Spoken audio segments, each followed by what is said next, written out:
Welcome to Taiwan community. The following is a tutorial on how to sell USDT through Binance. Step 1. Open the Binance app and click on the trade button at the bottom of the page. Step 2. Click the P2P button at the top of the page. Step 3. Click on sell and select USDT, then pick your buyer and click on the sell button below. For the buyer's payment master, payment time frame and conditions will be displayed at the bottom. Enter the amount of digital currency to be sold under buyer digital currency or click buyer fiat and enter the amount of fiat currency you wish to receive. Click sell to confirm the order.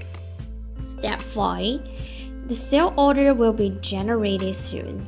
Please wait for the buyer to pay via the seller's chosen payment method. Step 6. The seller will be notified when the buyer completes the payment. The seller must click receive and confirm after the buyer's payment has been received in his or her bank account or wallet. Do not release the coins until you have received the payment from the buyer. After confirming the payment, click Received and Confirm to release coins to the buyer's account. Step 7. A prompt to confirm the coin release with a dual authentication device will be displayed here. Your assets have been successfully sold. This is Taiwan Blockchain Community. Welcome to subscribe and join us.